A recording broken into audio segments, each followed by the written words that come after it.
Esta semana vamos a comenzar a hablar de esta pregunta a veces muy difícil de contestar. ¿Por qué fracasan los matrimonios? Y necesariamente cuando hablamos del fracaso, en nuestra mente inmediatamente está la connotación o conlleva el hecho del divorcio. Y puede la sociología y pueden los psicólogos hablarnos de muchas situaciones por las cuales fracasan los matrimonios. Pero desde el punto de vista bíblico, ¿por qué fracasan los matrimonios? Daremos algunas respuestas de la Biblia en varios domingos, 2 o 3 domingos, acerca de por qué fracasan los matrimonios. Y me es sorprendente cómo al revisar estadísticas del instituto que se dedica a ello en nuestro país, que es el INEGI, es sorprendente el aumento de los divorcios. Pero sorprendente.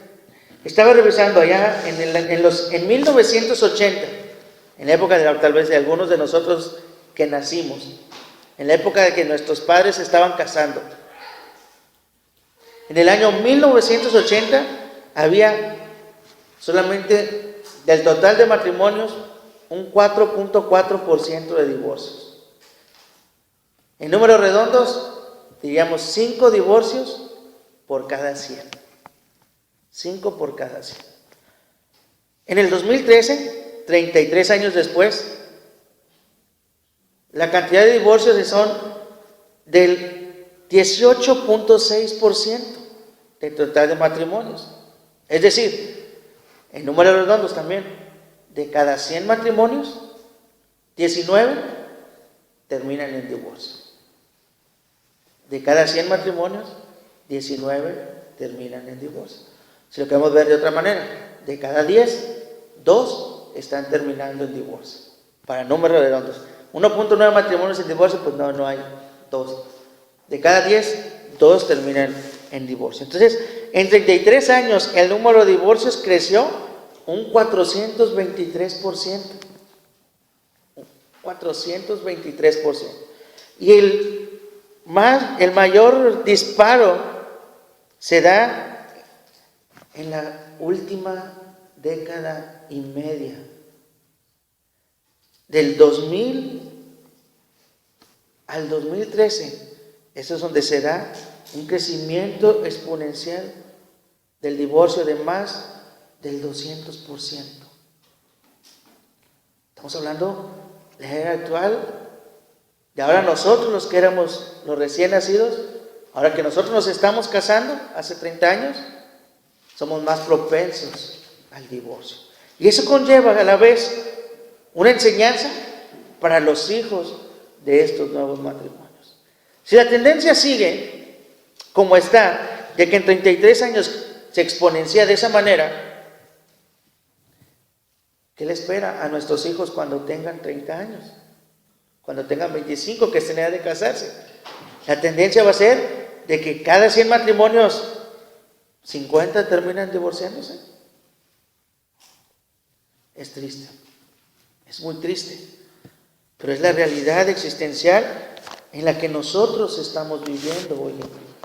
Y en la que nosotros como iglesia estamos también participando. Porque de estos 423% existen muchos matrimonios de creyentes, de hijos de Dios, que ahí están en esa estadística. ¿Cuántos son? Difícil saberlo, muy difícil saberlo. Pero a la vez que se está incrementando en la sociedad, en nuestra iglesia, en el ámbito eclesiástico, esto también se está acrecentando. Pero ¿por qué se fracasa? ¿Por qué se fracasa? Cuando vamos a ver a la Biblia en este pasaje que nosotros hemos estudiado ya en algunas ocasiones anteriores, y hoy lo vamos a tomar parte de este pasaje, pero de una perspectiva un tanto distinta, nos vamos a encontrar, en este momento voy a hablar de 3 razones por las que los matrimonios fracasan. Y voy a hablar y nos vamos a concentrar exclusivamente en el ámbito de los matrimonios cristianos, porque esto no puede aplicar para matrimonios de no cristianos. Y matrimonios no cristianos también me estoy refiriendo al de un creyente con un no creyente. Eso ahorita lo vamos a dejar a un lado, porque desde el hecho en que es un creyente con un no creyente, pues ya está mal. Entonces hay un grande riesgo ahí. Y tomémonos en base a esto, en base a por qué también los matrimonios de los creyentes fracasan. El capítulo 5 de Efesios, que es por excelencia uno de aquellos en los que nos habla acerca del matrimonio, pensamos que el apóstol Pablo empieza a hablar del sometimiento y es a partir de ahí en donde tiene importancia el hecho de los roles de las personas o de las parejas o de los cónyuges en el matrimonio, del esposo y de la esposa. Pero para llegar a eso, el apóstol Pablo anteriormente nos está hablando de algo muy importante que va a trascender a la vida que le queda a toda persona, no solamente esposo o esposa, sino a cualquier persona. Y que sin esto, necesariamente los matrimonios vamos a fracasar, si no estamos procurando ello. Dice el versículo 18 del capítulo 5, no se embriaguen con vino, en lo cual hay disolución, antes bien, sean llenos del Espíritu. Lo que el apóstol Pablo está diciendo a todo creyente es para todos los ámbitos de tu vida, lo que es importante, indispensable y trascendental es ser lleno del Espíritu. Pero el ser lleno del Espíritu lo podemos interpretar de diferentes maneras, de diferentes circunstancias, dependiendo a lo mejor la iglesia en la que nosotros estemos. Hay quienes que dicen que el ser lleno del Espíritu es aquella manifestación del propio Espíritu, el cual te está dando la capacidad a ti para poder hablar en lenguas. Y que si tú no hablas en lenguas, entonces no tienes realmente, pues ni siquiera el Espíritu Santo dentro de ti. ¿Por qué? Porque cuando el Espíritu Santo se manifestó o llegó aquí a la tierra por primera vez, aunque no es cierto, no es la primera vez, ya había estado antes, sino pero la primera vez que llega y ya para quedarse, fue de esta manera, y aunque no necesariamente lo es así. Pero unos hermanos nuestros dicen eso. Algunos otros llegan a decir que bueno, el ser llenos del Espíritu Santo es aquella disposición nuestra a que el Espíritu Santo sea el que controle, el que domine o el que guíe nuestras vidas en todo ámbito. Eso va un poquito más apegado a la palabra de Dios, aunque no es la totalidad de. El ser lleno del Espíritu Santo implica sí, el que Él sea el que controle, el que Él sea el que guíe, pero su principal función, antes que guiar, es de enseñarnos las verdades del Señor Jesús. Y en el ámbito de que pueda haber verdaderamente llenura del Espíritu en nosotros, tiene que ver con la acción que el Espíritu Santo va a hacer en nuestro interior para que entendamos, no solamente con nuestra mente, sino que la vivamos con el corazón, las verdades del Evangelio de Jesucristo. Que la podamos hacer experiencias reales para que puedan servir verdaderamente de consuelo, de poder, de exhortación, de paz para nosotros en todos los ámbitos de nuestra vida. Pero con ello necesariamente implica la transformación de nuestro carácter, de nuestra habla, de nuestras costumbres, que no concuerdan con el Evangelio, a que puedan ser llevadas a Cristo para que sean transformadas por el Evangelio y nosotros podamos ser diferentes.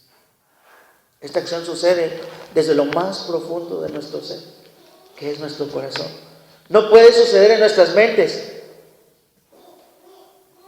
porque no se nos graba todo, ni está siempre ahí, sino que emana desde el corazón, porque dice la Escritura que de ahí vienen todas las intenciones, todos los buenos y malos pensamientos, todos nuestros deseos, todos nuestros anhelos. Entonces el Espíritu Santo trabaja ahí para transformarnos de tal manera que podamos no solamente entender, sino depositar en nuestro corazón las verdades de la Biblia y a la vez aplicarlas en nuestra vida.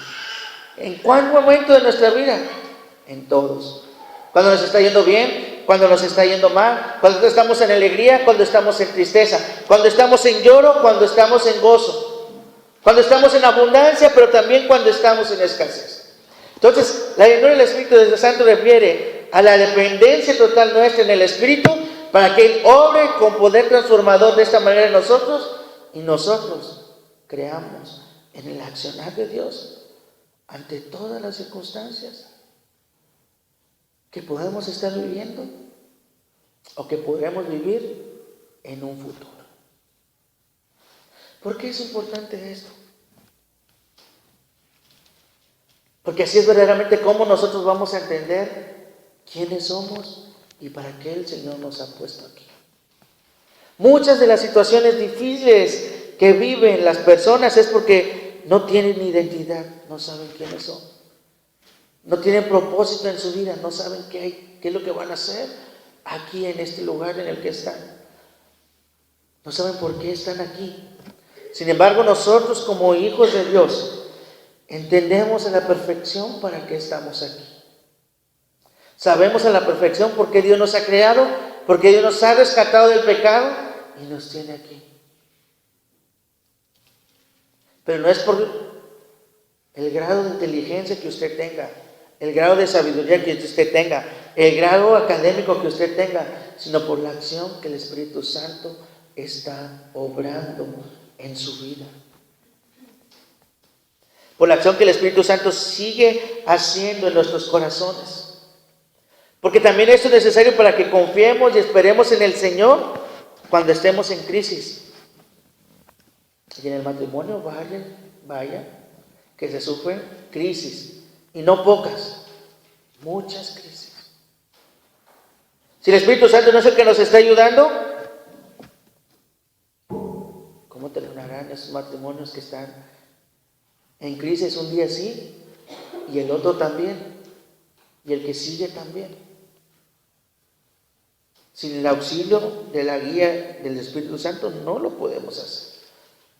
Esto permite que podamos tener paz y seguridad que no podemos encontrar en ningún otro lado. Que no podemos encontrar ni siquiera en el esposo ni tampoco en la esposa. Porque lamentablemente también muchos llegan al matrimonio de esa manera, faltos de identidad, faltos de amor propio, faltos de amor de los demás, que buscan llenar ese vacío en el matrimonio. Y ese vacío tampoco lo encuentras ahí. Esa paz en su corazón no la encuentra ahí. Esa fortaleza que necesita su corazón no la encuentra en su esposa. Esa seguridad no la va a encontrar en el esposo. Porque esto sabemos todos nosotros que solamente puede provenir con total eficiencia y eficacia de parte de Dios. Porque ni la esposa ni el esposo pueden proveer refugio, paz ni seguridad plenas el uno para con el otro. Es imposible. Y si no, imagínate. Un caso muy escuchado aquí en Monterrey. En la época de la delincuencia estuvo en su máximo esplendor. Un matrimonio en su casa, en country, el señor sale a comprar el periódico, regresa. En el entrar de su casa escucha que tocan el timbre en su casa. Tenían circuito cerrado de televisión, ven por las cámaras, ven una camioneta. Es mi cuñada, dijo él, porque era igual a la camioneta. Pero al abrir, oh sorpresa, no era ni su cuñada, ni la camioneta de su cuñada, eran unos ladrones. Vinieron, lo golpearon, saquearon la casa, golpearon a la esposa, a la hija, no sé, algo parece le hicieron, se robaron las pertenencias, se llevaron al esposo y no saben nada de él. Incluso los seguros que ellos tenían no los pudieron quebrar porque no había acta de defunción ni nada, y muy difícil la vida. ¿Cuál seguridad se proveyó ahí el esposo para la familia? ¿Cuál paz podían tener? Ninguna. Solamente Dios es el que la puede dar. Uno de los fracasos terribles en el matrimonio es porque los esposos llegan al matrimonio pensando que la pareja les va a suplir a la perfección de esa necesidad. Y no es así. Cuando nuestra vista no está depositada en Dios y creemos que la pareja es el que lo va a suplir, nos estamos haciendo el Dios de nuestro novio o de nuestra novia. Y le estamos dando el lugar de Dios en nuestra relación, porque Él es el que lo va a lograr y jamás va a ser así. Cuando verdaderamente el Espíritu Santo es el que nos está llevando a entender el Evangelio de Jesucristo, vamos a descansar en Él, y a pesar de las deficiencias que tenemos como personas, el Señor nos va a cuidar. El Señor va a estar con nosotros. El Señor nos va a dar paz, muy a pesar de todas las tormentas en las que nosotros nos estemos involucrando o en las que nosotros estemos pasando. Pero también, el que ser llenos del Espíritu tiene que llevar el hecho, no solamente de que el Señor me lleva a conocer esas verdades, me lleva a que las pueda aplicar en mi vida, yo pueda confiar en Él, sino que muchas de esas verdades tienen que ver con la otra parte del Evangelio. El Evangelio es: ama al Señor tu Dios con todo tu corazón, con toda tu mente. Esa es la parte en la que confiamos, descansamos y esperamos siempre del Señor. Y el otro lado de la moneda es aquel en el que nosotros pues queremos no involucrarnos, en aquel en que nosotros queremos pues no, en no quiero participar mucho porque bueno, sí Dios, yo quiero amarte y todo, pero para recibirlo de ti es a veces un evangelio convenenciero, un evangelio mercantil, por así decirlo, capitalista, de solamente obtener y obtener, o tipo asadón, como le quiera llamar. Pero el otro lado de la moneda dice: pero ama a tu prójimo como a ti mismo.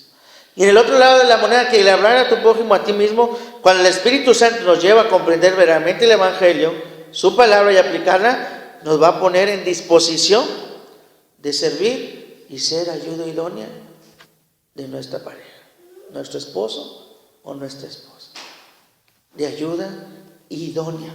Y aquí hay que ser muy enfáticos en este sentido. No pareja ideal, como decíamos hace 2 semanas. Los chicos no se casan porque no han encontrado su pareja ideal. Aquel que no tenga este defecto, no, hombre, el defectómetro que tienen está a la perfección y ninguno va a cumplir con todos los requisitos que pones, ya sea el hombre o sea la mujer. Pero en ese sentido, el Espíritu Santo nos va a capacitar a nosotros para que, a pesar de nuestros defectos, estemos dispuestos a servir, a amar a quien Dios nos ha puesto como nuestro esposo o como nuestra esposa, pero es ayuda idónea. Y como ayuda idónea, lo que la Escritura se está refiriendo es que ambos se están apoyando para que ambos puedan exponenciar sus capacidades, para que ellos puedan realizarse el uno con el otro. Imaginémonos que nos vamos a casar. Bueno, muchos ya nos casamos, pero imaginemos que estamos en el tiempo anterior. Y decimos: vamos, mi profesión es esta.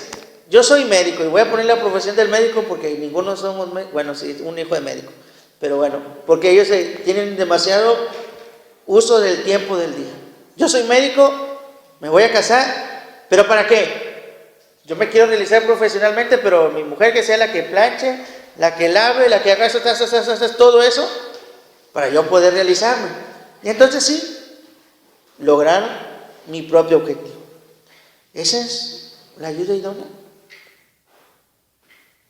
O el otro lado de la moneda, la mujer que dice: bueno, voy a casarme para tener a alguien que me dé de la economía y me supla mi necesidad en esto, en aquello, en lo otro y demás. Y bueno, solamente está ahí. ¿Eso es ayuda idónea? Tampoco.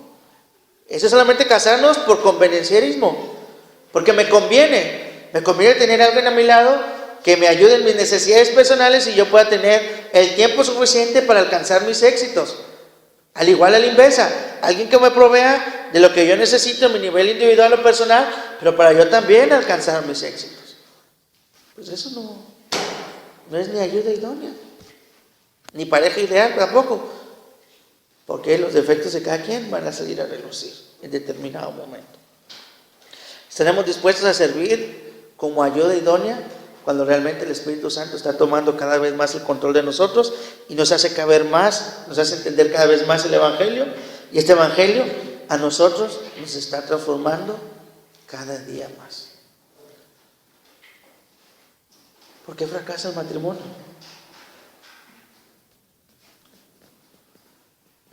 Porque ese ser llenos del Espíritu, nosotros lo estamos llenando de nuestra esposa o de nuestro esposo.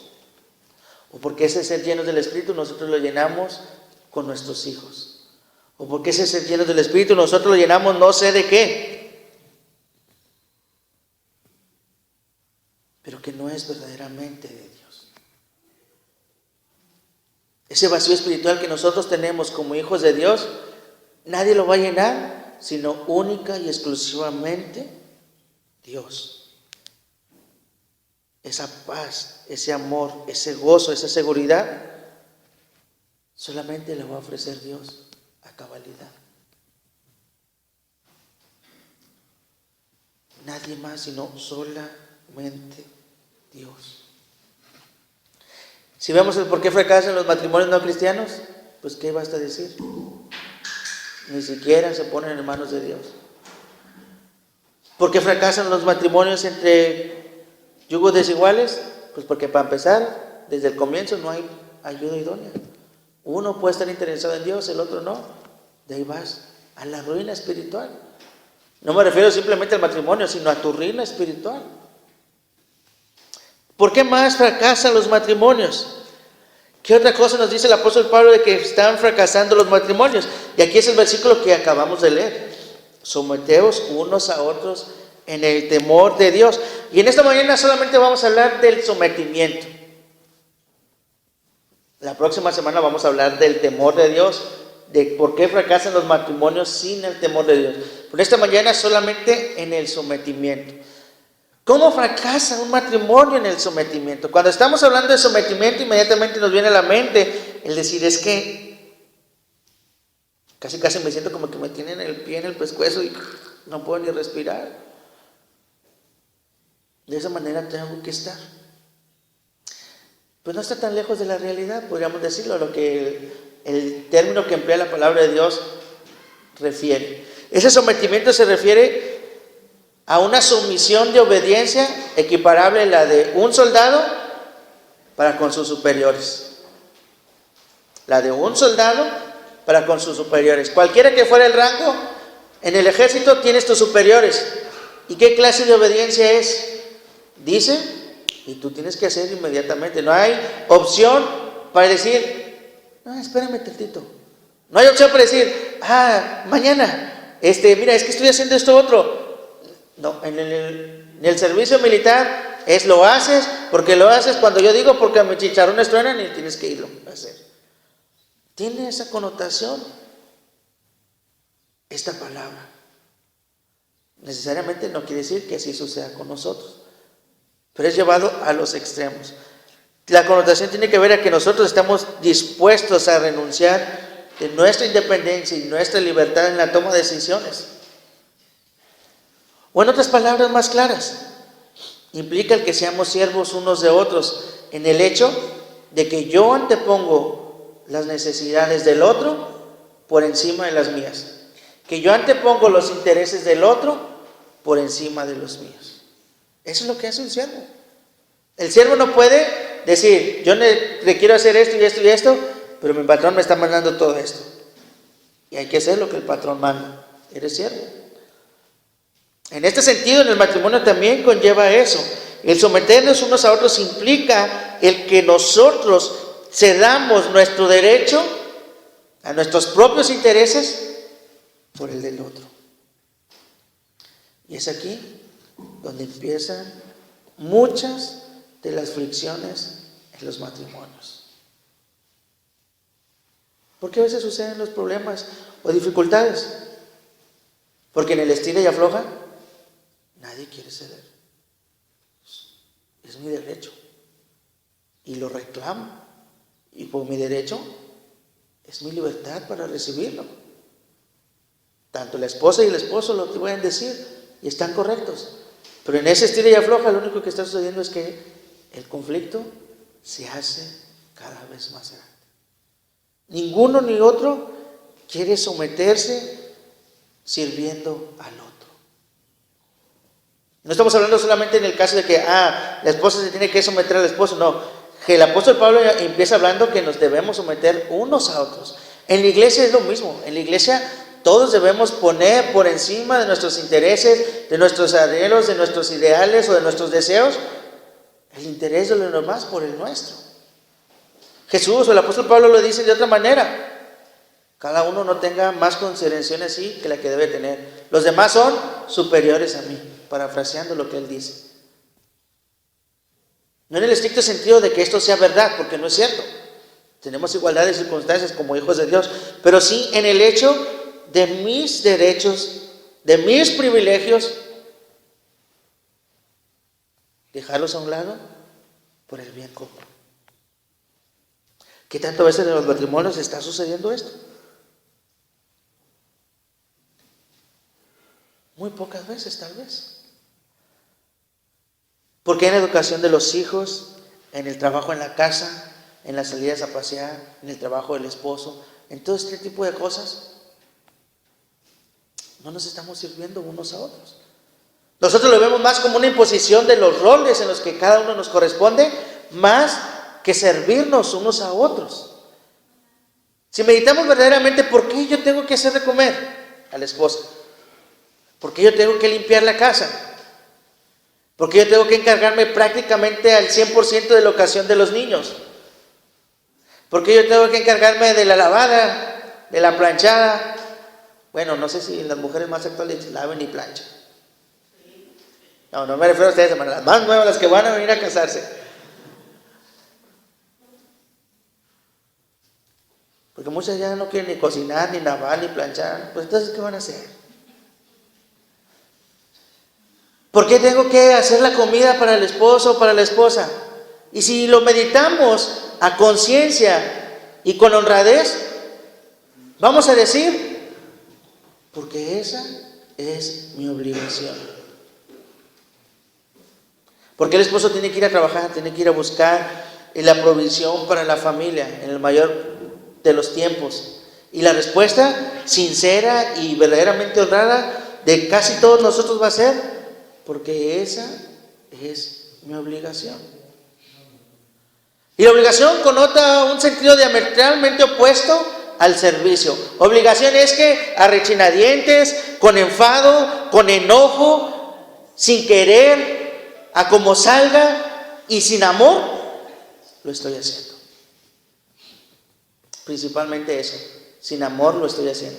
Y puedes oír cómo está todo hecho, sí, muy bonito, pero carente de la esencia que le da sentido a la vida, que es el amor.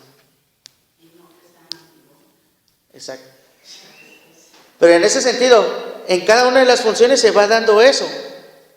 ¿Por qué la esposa tiene que hacer eso? No porque es su obligación, sino porque quiere servir al esposo. ¿Por qué el esposo tiene que hacer eso? No porque es su obligación el de ir y traer para la familia la provisión, sino porque quiere servir a su familia. Que ambos pueden ayudarse, pero prácticamente la mujer se encarga de la casa, porque el esposo está todo el día afuera. Si la esposa está todo el día en la casa, ella tiene más el tiempo para ello, pero no lo debe hacer como la obligación que le corresponde hacer, sino como el servicio que se debe ofrecer. Y fíjese, en primera instancia, a Dios. Porque la Escritura dice en Colosenses que todo lo que hagáis, sea de palabra o de hecho, hacedlo como para el Señor. Entonces, cuando la Escritura está hablando del sometimiento y te está diciendo que es como una especie de obediencia militar, la obediencia militar no es para con tu pareja, sino para con Dios. Que el Señor te está diciendo esto y tú tienes que decir sí, en tiempo y forma de cuando se diga. Y a tu pareja tú se lo estás ofreciendo como un servicio de amor. Pero fíjese, no porque se lo ganó, no por lo bien que te ha tratado, no porque la abundancia de dinero que está trayendo a la casa y puede tener solventar las necesidades, no porque te compró todas estas cosas que tú estabas ocupando en determinado momento como esposa, no porque ya tienes todo el equipamiento necesario de tu casa, no porque se estuvo pasando en la semana 150 horas trabajando para poder traer esto, porque está cansado. No.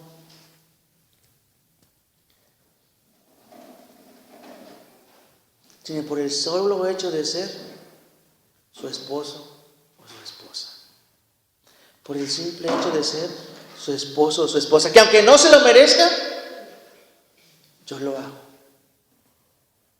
¿Por qué? Porque ese es el verdadero evangelio. Nosotros no merecíamos, ni mereceremos el amor de Dios. Mas aún así, Él nos amó, nos ama y nos seguirá amando. Y con eso nos está diciendo que no hay meritocracia, sino es solamente por la gracia de Dios. Y en el matrimonio no es la excepción. No es por los méritos que como esposo has logrado, no es por los puntos que has logrado, no es como esposa los méritos que has logrado, sino aún lo que tengas que hacer, por mínimo que sea, no es porque se lo merezca. Porque tal vez si nos ponemos a hacer cuentas, la esposa no se merece esto, pero el esposo tampoco se merece esto. Bueno, pues nadie va a hacer nada por el otro, sino por amor incondicional, así como el que Dios nos ha mostrado. Amor incondicional que no se puede pagar con nada. Amor incondicional que se ofrece a expensas de lo perverso que pudiera ser llegar a ser la otra parte. Ese es el verdadero evangelio aplicado en la vida de nuestros matrimonios. Lo hacemos todo por gracia. Solamente por gracia. Sirvo si solamente el Espíritu Santo me está enseñando estas verdades del evangelio. Te entrego todo con amor incondicional si verdaderamente el Espíritu Santo es el que está transformando desde el interior de nuestro corazón. Si verdaderamente el Espíritu Santo nos está haciendo recordar las verdades de Jesucristo. Si no, no. Y nos va a llevar necesariamente ¿por qué fracasan los matrimonios? Sí, porque no se sirven el uno al otro, porque no hay amor incondicional, pero nos va a llevar al punto de partida. Porque el Espíritu Santo no está haciendo la obra necesaria. Desde el punto de vista humano, ¿por qué fracasan los matrimonios? ¿Por qué fracasan los matrimonios? Si no estoy dispuesto a servir, si no estoy dispuesto a entregar ese amor incondicional, es por una razón. ¿Cuál razón es? ¿Cuál razón hay para yo no entregarme el servicio incondicional para mi esposo o para mi esposa? Y una razón importantísima y sumamente difícil de aceptar, y la otra cosa, no solamente de aceptar, sino de darle la solución, que es lo peor en este sentido. Y eso no está en el otro, sino está en mí. Y eso es mi egocentrismo. ¿Qué es el egocentrismo? La exagerada exaltación a nuestra propia personalidad, y es decir, atender solamente nuestros propios intereses, sin interesarnos el bienestar del otro. Sí podemos hacer la comida, sí puedo ir a trabajar, sí te puedo ayudar en esto, sí te puedo hacer aquello, sí el otro, pero lo que me está moviendo no es el servirte, sino el que ya no me estés poniendo gorro, sino el que ya no me estés machacando. Ya me tienes hasta acá, entonces mejor lo hago para que ya. Y en ese sentido solamente estamos pensando en nosotros y no realmente también en nuestro esposo o en nuestra esposa. Pero ¿cómo se está manifestando? ¿O qué ocasiona? ¿O qué está activando el egocentrismo en nosotros? Sería más bien activando, porque ya está en nosotros, ahí está. Pero ¿qué es lo que lo está activando? Eso mismo. La cero o nula disposición al servicio de nuestra pareja. Es como lo podemos ver. ¿Por qué haces las cosas en tu hogar? Como esposo o como esposa.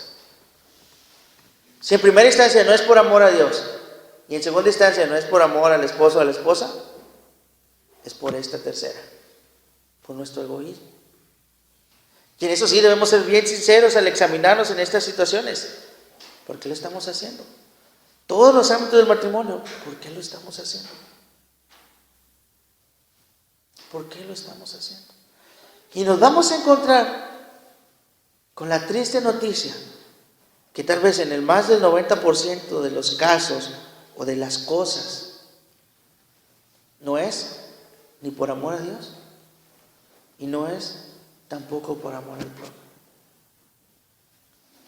sino es por nosotros mismos. Lo estamos haciendo para estar tranquilo yo. Lo estoy haciendo para poder tener paz yo, para poder disfrutar de mi tiempo en esta otra situación, para poder disfrutar de aquella otra cosa, para poder tener aquello otro.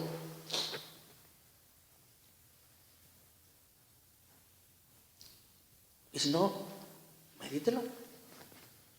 Y se va a encontrar que es muy pocas las ocasiones cuando esto sucede. Muy pocas las situaciones cuando sucede de que yo sí realmente lo hago por amor a Dios y a mi prójimo. Y ahí puede ver, ¿cuándo lo hago? Cuando en mi egocentrismo, cuando soy chantajista, cuando impongo condiciones, cuando pongo mis reglas que solamente a mí me benefician. Ahí estoy con mi yo haciendo las cosas. Y el que se va a satisfacer es mi propio yo solamente. Luego, ¿cómo lo vemos manifestado aparte de estas situaciones? Que no nos damos cuenta, porque muchas pueden ser parte inconsciente nuestra y no nos estamos dando cuenta. ¿Cómo lo hemos manifestado? Con nuestra impaciencia, con nuestra irritabilidad, envidia, trato desabrido, amargo y más que desabrido. No hay compasión del uno para con el otro y sí puede haber abundante rencor del uno para con el otro. Es decir, cuando vemos en nosotros lo contrario a Corintios 13. Cuando vemos todo lo contrario a nosotros a Corintios 13. Pero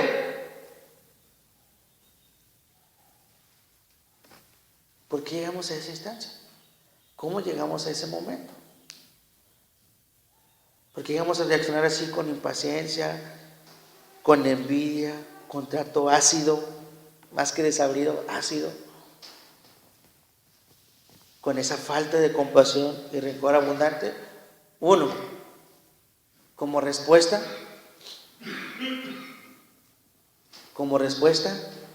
al egocentrismo del otro. ¿Por qué? Porque nosotros no reconocemos que somos de esta manera. Pero cuando lo vemos en el otro, inmediatamente reaccionamos, pero de una manera aún mayor. En la mayoría de los casos sucede así. No estamos reconociendo el propio, pero cuando inmediatamente nos percatamos de que está en el otro, nos sulfuramos en extremo y ahí en esa situación estamos haciendo el uso del propio, pero exponencial. No en la misma cantidad, no en la misma condición, sino que se exponencia. Imagínate, un pleito con tu esposa o tu esposo, cualquiera que sea. Imagínelo. ¿Cómo hemos reaccionado ante ello? Puede haber pleitos que son tranquilos, pero hay muchos de aquellos en los que la situación se agrava. Y la situación se agrava por ese sentido. Uno ve en el otro su propio mal y el otro ve en el otro en el mal del otro, y cuando lo ven se cruzan los cables y se hace, dice ya mi mamá, un despapalle. Se hace grande la tormenta porque el esposo ve el mal en la esposa y lo hace encender su furor, y la esposa ve el del esposo y hace encender también su furor. Entonces ya en situaciones así, con la llama no está así sino demasiado grande, la situación se hace mucho más difícil y compleja.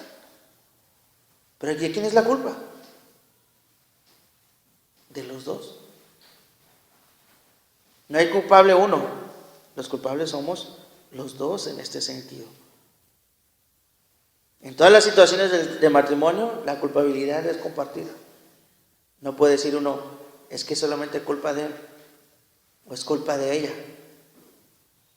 ¿Cuál es el trasfondo de las cosas? Nos vamos a encontrar que ahí nos vamos a ver involucrados en que la culpa también es en muchos momentos nuestra. Cuando estamos reaccionando así, estamos con un espíritu ofensivo. Y cuando estamos ofensivos es, volviendo a la estrategia militar, aquellos que van dispuestos a matar al otro. En esa condición nos podemos encontrar nosotros. No que lo vayamos a matar, sino en la condición de no quedarnos callados, sino ofender lo más que se pueda. También con un espíritu provocador y destructivo en un determinado momento. Destructivo de la paz, destructivo del respeto, destructivo incluso del amor. Porque cuando esto ya es demasiado común y demasiado cotidiano, el pan de todos los días y de cada día, se volvemos a nuestro matrimonio un estado de desesperanza, de desaliento, y que necesariamente, sin la acción del Espíritu Santo, va a culminar como parte de la estadística de ese 423%. De ese 423%. Reaccionamos ante el egocentrismo activando el propio. En la mayoría de los casos. Podríamos resumirlo así. Pero bíblicamente, ¿cuál sería la mejor solución? Bíblicamente la mejor solución es que activáramos el amor, la misericordia y nuestro grado de gracia para con nuestra pareja. Que es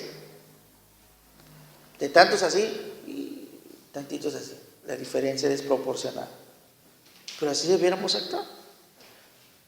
Probablemente lo lograremos si el Espíritu Santo es el que está hablando en nosotros. Si es que Él está deshabilitando naturalmente nuestro egocentrismo que está enraizado y arraigado en nuestra alma. Y es el Espíritu que nos va a capacitar para amar y servir incondicionalmente.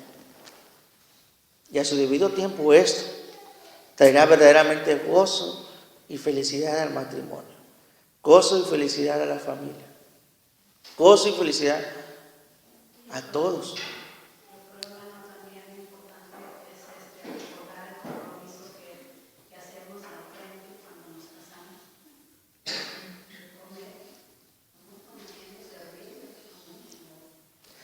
Es algo que lo que vamos a estar viendo la otra semana, más que se me está adelantando.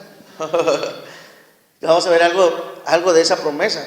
Y déjenme adelantar un tantito, porque principalmente esa promesa no es ni con la esposa ni con el esposo. Fíjese cómo lo hacemos. Delante de Dios, en presencia de su iglesia. Lo que lo hace aún más estrecho, valioso, comprometido, si le queremos decirlo, y difícil de desligarnos. ¿Por qué cuando nos casamos sí vamos ante la iglesia y por qué cuando nos divorciamos no le vamos a decir a la iglesia, me voy a divorciar? Quiero que me lo apruebes, vamos a hacer la ceremonia de divorcio. ¿Verdad? Pero cuando nos casamos, esa es la promesa que hacemos teniendo de testigos en la iglesia. Ese egocentrismo nuestro es el que también incluso nos lleva a querernos casar. Porque quiero la sumisión de ella en todo, así que me sirva en todo, pero yo a ella no. Lo que decíamos la semana pasada, ese consumismo. ¿Cuándo activamos el amor entonces entre el matrimonio? ¿De dónde surgen los conflictos y las diferencias como esposos? En el propio yo, muchas de las veces. Porque hasta por una cuchara tirada en el piso está el pleito. Insignificante, inverosímil, no tiene absolutamente nada que ver, pero por mi yo, le decimos nosotros, a una columna de nube con una chispita. Así es como nosotros actuamos naturalmente. Nuestro deseo interno de exaltación, de sobrevaloración, es ahí donde nosotros, tal vez como matrimonios, se originan muchos de nuestros males. Muchos de nuestros males. Y esto solamente lo puede doblegar Dios. Ni la esposa puede cambiar al esposo, Ni el esposo puede cambiar a la esposa. La esposa le puede recitar miles de sermones todo el día, al igual el esposo le puede recitar 2000 de sermones todo el día, pero no van a hacer su acción si la esposa y el esposo no buscan estar siendo llenos del Espíritu Santo. Eso es el Evangelio. La capacidad humana no puede con el pecado. Quien sí puede es solamente Dios. Solamente Dios. ¿Por qué fracasan los matrimonios? Por el egocentrismo del esposo y de la esposa. ¿Qué necesitamos hacer? El esposo y la esposa necesitan pedir que el Espíritu Santo sea el que les enseñe, que el Espíritu Santo sea el que les lleve, los domine, los controle. El esposo y la esposa le necesitan someterse uno al otro, necesitan servirse incondicionalmente, no por los méritos que el otro puede tener, sino que a uno se lo merezca. Servirlo desinteresadamente y con la esencia de la vida, el amor. Porque servicio sin amor, fácilmente perceptible como obligación, que no va a traer nada bueno más que el hecho de hacerlo. Pero también el abandonar nuestro egocentrismo, el desplazar nuestra atención solamente en nosotros, solamente en mí, solamente en el yo, ahora en los dos, ahora en ella, ahora en él. Y que verdaderamente podemos decirlo, ahora sí estoy en esas condiciones. ¿Cuál va a ser el resultado? ¿Cuál va a ser el resultado? Que el matrimonio no va a estar en el 423% que dijimos hace rato, sino que se fortalecerá cada vez más. Y no es que no estoy diciendo que no va a pasar problemas, que no va a pasar pleitos. Sí los va a pasar, sí los va a enfrentar, pero habrá una manera distinta de hacerlo. Tal vez de los dos, lo mejor, pero tal vez solamente de uno, que ya es un gran comienzo. Vamos a encontrar un matrimonio que va a llegar a un momento de mayor dicha, felicidad y placer, sirviéndose uno a otro, dejando los intereses propios por los demás, que en ningún otro momento del pasado como matrimonios pudieron encontrar. Llenémonos del Espíritu del Señor, sometámonos y dejemos a nuestro ego, y que el Señor siga obrando en nuestro matrimonio, para que nuestro matrimonio sea un matrimonio lleno de gracia y no un matrimonio lleno de mí.